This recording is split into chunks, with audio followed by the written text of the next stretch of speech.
Powered by the Montana Television Network. This is the Noon News from Montana's news leader. A very good Friday afternoon. Thanks so much for ending your week with us here on the Noon News. I'm Samantha Sullivan.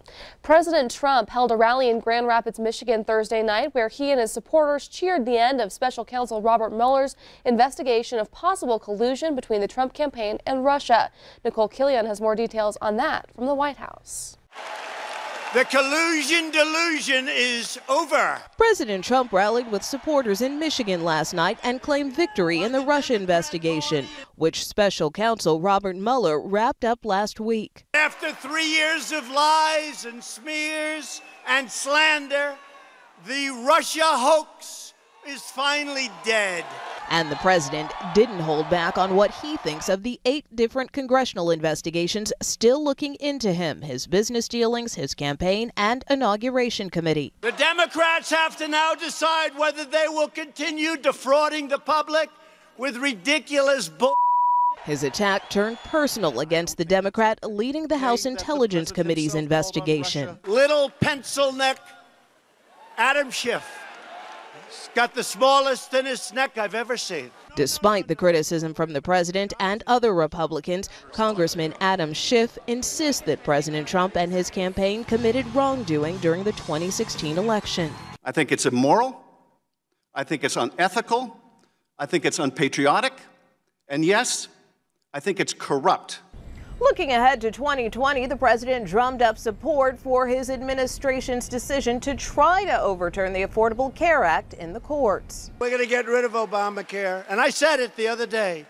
The Republican Party will become the party of great health care. The president says he'll have no problem winning re-election. It's going to be so much easier the second time. Something his supporters in Michigan have little problem believing.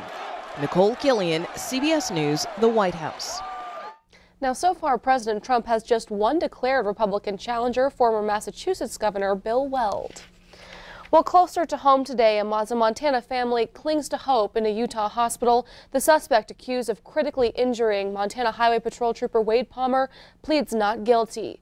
2 weeks ago, 28-year-old Jonathan Bursch allegedly opened fire, killing one person and injuring 2 others during a road rage incident in Missoula. Then, about an hour later, he ambushed Trooper Palmer, shooting him 3 times in the head, neck, and face. Bursch pleaded not guilty to 3 counts of attempted murder and 1 count of murder on Thursday morning. He remains in the Missoula County Detention Facility on $2 million bond. Well, the Great Falls refinery says it was the bitter cold freezing a gas line that caused an explosion and fire last month. The incident happened on March 7th. Nearby businesses were evacuated and roads were closed. Those with the refinery in Great Falls say the cold snap damaged a line. The refinery has since resumed their full operations.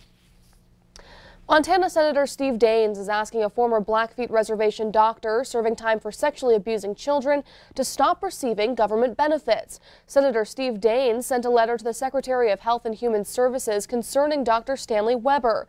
He's currently serving an 18-year sentence for molesting children in the 1990s. Daines is asking that Weber's stop receiving a pension. Well, there are new details surrounding an Arizona tourist who died this week in McDonald Lake in Glacier National Park. Flathead County officials say the man fell through the ice and couldn't make it back to shore. 48-year-old Wei Louie died from hypothermia after falling into the lake. The Park Service continues to investigate. In other news this afternoon, in the bill to continue Montana's Medicaid expansion program, hospitals would pay a new tax to help support it. But as MTN's Mike Dennison reports, the bill also helps hospitals rake in millions more through other means. If the bill to continue Medicaid expansion in Montana becomes law in its current form, hospitals in the state will pay a 0.875% tax on outpatient services. That tax generates $30 million over the next 2 years to pay at least half of the state's 10% share of program costs. It's going to support $300 million of health care benefits over the course of the next 2 years. And that's benefits to all of the medical providers who deliver services. But that's only half of the tax's revenue. The other half, through a fund matching process involving the state and federal governments, generates an additional $100 million a year for the hospitals.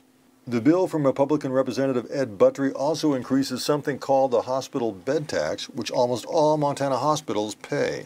In turn, that tax, using the same matching process, creates another $200 million a year for Montana hospitals.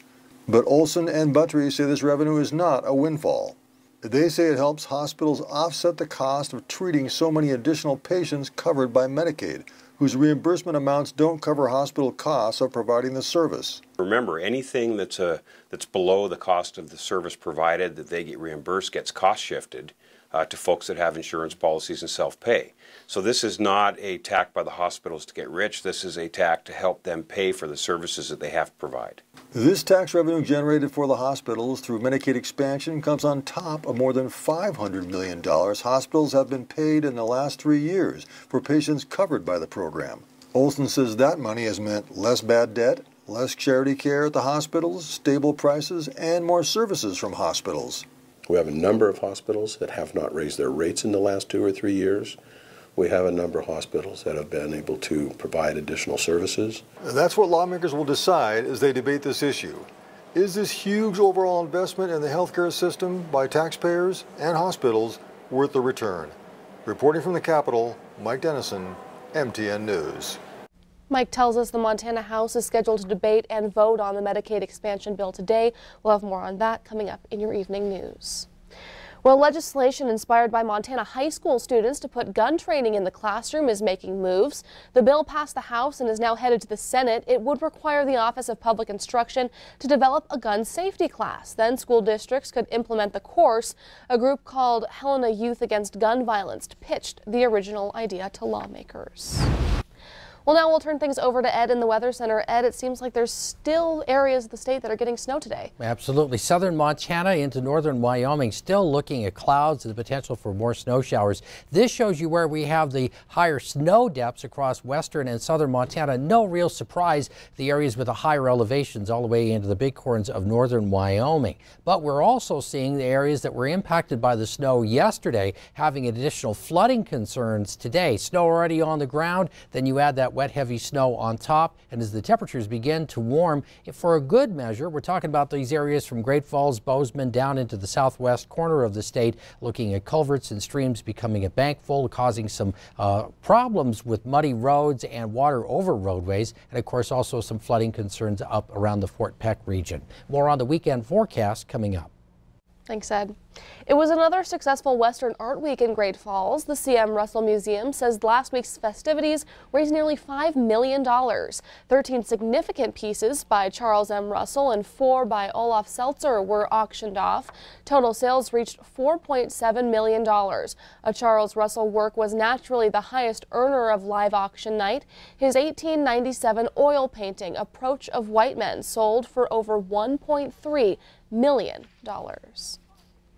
Well, coming up here on the Noon News, vacant buildings are becoming a major issue in Butte. How one man is making it his personal mission to fix the problem. But first, Ed has a look towards the weekend. The full statewide forecast is up right after the break.